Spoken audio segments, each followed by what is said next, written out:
kulanka toddobaadka ugu weyn ayuu ahaa aad ayaan loo sugayay kulanka kooxaha ee ciyaareen Arsenal Liverpool qaybtii hore kulanka xiise gaar ayuu lahaa ka u qalma daawasho intaan aragnay iyadoo labada kabtan kooxaha shabaqi gaarin isla markaana 3 gool iska dhaliyay. Bukayo inuu soo laabto Arsenal waxay u ahayd kalsooni badan waana la arkay saameyntiisa kooxda isaga ayaana goolasha u daafur 10 daqiiqo ciyaarta markii socotay. haddii garabka ciyaaraha ayaa garab ka soo xarooday isagoo si wanaagsan u siray difaaca korintaan darbo xoogan uusan dhaafin goolhayaha. Virgil ayaa neefta ku soo celiyay kooxdiisa kulankii Emirates. Kabtanka Liverpool waa mid nasiib badan wuxuuna ka faa'iideystay qalad ka dhacay ciyaartoyda Arsenal wuxuuna madax ku kansalay goolkii uu dhaliyay Bukayo Saka. intaa wixii ka dambeeyay Arsenal ayaa cubka ku xirtay kooxda Liverpool fursado badan ay abuureen lama arkin inta badan ciyaartoyda Liverpool.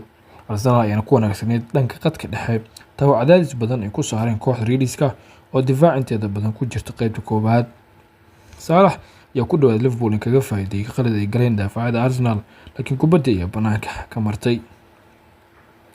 Gunners si lama filaan ah ayay hogaanka dib ugu soo laabteen kadib markuu dhaliyay gool ninka lagu magacaabo Moreno oo ahaa goolkiisii ugu horeeyay wiilka Isbaanishka ah. Gabriel oo ahaa halbowlaha difaaca Arsenal ayaa laga saaray ciyaarta kadib dhaawac soo gaaray. dhaawac daafaca reer Brazil ayaa u muuqday mid daran maadaama si toos ah uu kaga baxay qaybta tunnelka. Arteta niyad jab cusub ay u noqon kartaa sheekadan. dhaawaca kale dhanka difaaca ayaa soo gaaray Arsenal culeyska dhaawac ayaana ku sii badanaya taa shaki gelin karta tartankooda horyaalka.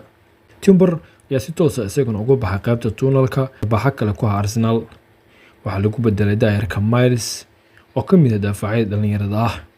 dhibaatooyinka dhaawaca Arsenal ee kulanka ayaa keentay la barbaray 81 daqiiqo. Mohamed Salah iyo gool uu ku shubay Gunners kooxda ku dadaalaysa inay difaacato goolkaasi. nasiib xumo Arsenal caawa dhaawac ayaa lumiyay hami kasta oo ay ka lahayd. Slot ayaan hadda weli haystay rikoor fiican inkastoo kooxdiisa dib soo laabasho ay ka sameysay. guud ahaan kulanka ayaa ku soo dhamaaday 2 gool iyo 2 gool.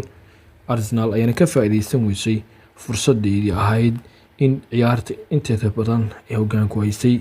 Mohamed Salah oo jecel yahay in gool ka dhaliyo Arsenal wuxuu dhaliyay goolkiisii 11aad 15 kulan Premier League ah oo ka hor yimid kooxda Arsenal.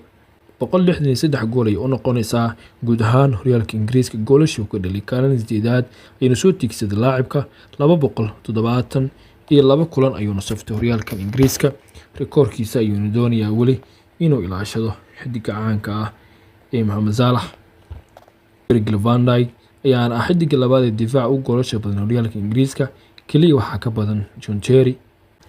natiijada kulankaas ayaa ka dhigaysa in Manchester City ay tahay kooxda xilligan hogaaminaysa horyaalka Premier League.